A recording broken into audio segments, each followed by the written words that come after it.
So Chazan Shekter just chanted this beautiful priestly blessing in the melody that we use on Shabbat morning when we call the children to come and be blessed up at the bima before we remove the Torah from the ark, reminding ourselves that as holy and as special as our Torah is and all sacred literature, sacred wisdom is, the sanctity of one human life supersedes all of it. And so we bless them with the blessing of the ancient priests, the blessing that we find in chapter 6, verse 23 through 27 in tomorrow morning's reading from the book of Numbers, the book of Bamidbar, Parshat Naso. So I just wonder if this moment, just if you would, before we even engage in learning Torah together, just to just whatever blessing you need in your life right now, just close your eyes just for a second or two and say, may I be blessed. May I be blessed. May I be blessed. Whatever it is, may I be blessed. Sometimes just saying it to ourselves is a way of allowing for blessing. And if you'd like to extend that to may you be blessed as well. May you be blessed. You bring to mind someone and bless them in peace, tranquility, ease. And bless them with comfort, bless them with love, bless them.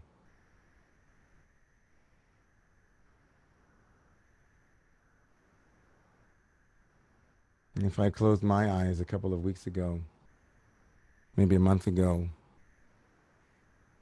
and I'd ask myself, what was it that I was missing more than so many other things? And so much in our lives has changed over the last year. But if I'd really thought into it, like what nourished me and was a staple of my day-to-day existence that was no longer possible, it would probably be something like singing, I think, or singing together. We had a chance this past week when we were up at Isabella Friedman for Shavuot. We celebrated the holiday of Shavuot with Chazan Shechter and Saadia, and together with other friends, and just incredible community up at Isabella Friedman. And some of you might have joined us for our digital services from there. So on the first night, we just were sitting around, and one of my childhood, I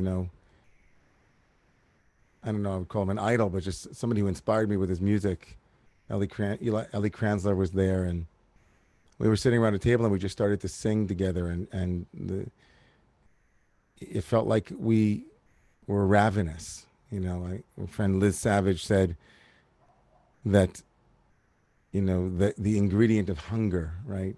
This hunger for, this yearning. And it was like we started singing and we didn't stop. We went for like a half hour, then an hour, and just harmonies. And I could feel all of my heart softening and my whole body releasing, and tears came. And it was just so wonderful just to hear harmonies and to hear people singing from the depths of who they were. So if I were to think about a blessing that I would want, it might be, a month ago I would have said, blessing to come back together and sing together in that way and lift one another up. And because when we sing, we really do lift each other up.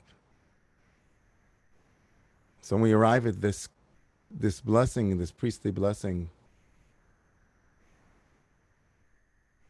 we wonder, what does it mean when we say Yivarechecha? We know, right? It's a threefold blessing that begins with Yivarechecha Adonai Veyishmerecha. May God bless you, and Yishmerecha means protect you, watch over. And then it goes on to say, Ya'er Adonai panav elecha v'yichuneka. May God illuminate God's face to you and grace you, or give you chen, charm, grace. And Yisa Adonai panav elecha, and God lift up God's face to you. V'yasem lecha shalom, and give to you. V'yasem lecha, place for you, place on you peace. And so we wonder what these words mean. And Yivarechecha means, may you be blessed. But the commentators essentially begin by saying, really what it means is, may you be blessed with osher, with wealth, with all kinds of gifts. And the list of what you could be blessed in moves from the concrete all the way to the abstract. You may be blessed with spiritual riches, spiritual gifts. But what does Yishmerecha mean? Watch over you. That's really the question for the commentators. What does Yishmerecha mean? So one commentator, Rashi, says, this means, Yishmerecha means, may you be protected from those who would want to steal those things. Right? Gazlanim, he says, like robbers. You get blessed with, physical wealth, material wealth. Make sure that it can't be taken away. The 19th century teacher, the Netziv, Naftali Zvi Yehuda Berlin, the Netziv has an interesting take on the word Yishmerecha, meaning may you be blessed and watched over. He says, Chol bracha ba'e shmira, shelo yahavchu l'ra'ah. Says every blessing, and this is kind of a takeoff on what Rashi had said, that, if you're blessed with material wealth, you need protection so that it doesn't, right, it's not stolen or squandered, whatever it might be. You need protection for that blessing. But the Netziv, Naftali Zvi Yehuda Berlin, says something that is a general principle around blessings. He says when you are blessed with something, it needs to be protected. It needs to be observed. It needs to be put into a container so that it doesn't spoil. It doesn't ruin, it doesn't rot. And he goes on to give examples. He says, Bal Torah ba'i shmira. If you're somebody who learned a lot of Torah, you have to have shmira from ga'ava. It's like you have to be careful not to become haughty or arrogant, Wow, look at me, I learned so much Torah. So the very same blessing has its shadow. And so the shmira comes as a prayer and also as a obligation to watch over it so that it doesn't go in the wrong direction, yeah? He says, right, let's say in any other area, right? Any other area you're gifted with any gift, right? It requires some kind of, right, protection and watching over so that it doesn't become perverted. It's possible to extend this insight into, of course, what's taken place over the last couple of weeks. It's possible to extend the Netziv's insight into the question of Jewish sovereignty and Jewish power and Jewish security and even the Jewish state. It's possible that many of us who are in this Zoom room together have very, very, very divergent opinions on what it means to have a state, what it means to be a part of the community of nations, what it meant to move from powerlessness to extreme power. It's likely that all of us have very different opinions. But one thing that the Netziv demands, and what I personally believe, is that this experiment in power, this experiment in what it is to build a nation, what it is to build one that is democratic, with all of its flaws, with all of its weaknesses, with all of its critique, with all of its missed opportunities, with all of the things that go into a messy project like nation building, that it is a blessing, in my opinion, that is ba'e shmira, that requires protection. Protection against abuse of power, protection against not living up to the ideals and the ethics, protection against all manner of the shadow of nation building. But that it is a blessing, I affirm for myself as a presumptive reality that I live in. Kol bracha ba'e shmira, everything that is a blessing requires protection.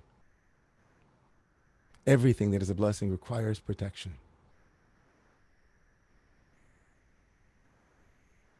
And that goes, of course, for the blessing of being a Jew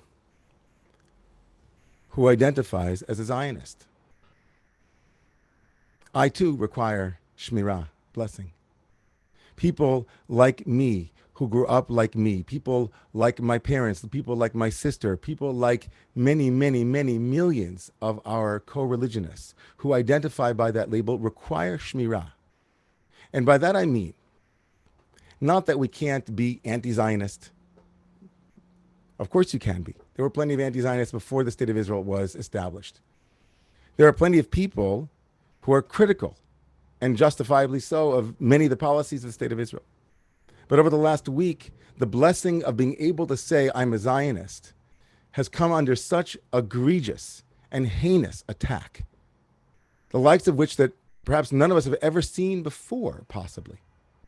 And to be able to stand in the spot where I stand and to say that the moment someone in your space, in your sphere, moves from a conversation about Zionism or about various policies and starts to say things like Zionists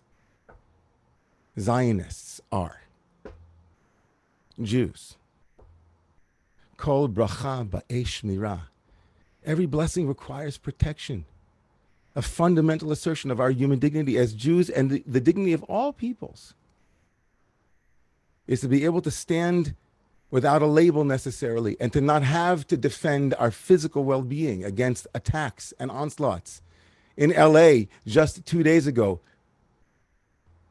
a group of people waving a Palestinian flag drove by the restaurant where people were eating and stopped, came in and asked if there was anybody there that was Jewish, and one person said yes, and they proceeded to beat this person. This isn't a story about all Palestinians. It isn't a story about all of those who fight for Palestinian dignity and for an end to the occupation. This isn't a story about that, but it is a story that is gathering steam at this moment in a way that is shocking. It's shocking to see the way that people are depicting Jews and Zionists. And it should scare all of us. It should anger all of us. And it is possible to say that and to also say that we have to do what we need to do to bring about peace. It is possible to say that and to also say that there's plenty of blame to go around in so many different directions, and we must find a way to move forward to create a binding and lasting peace. And that is complicated, and it must be.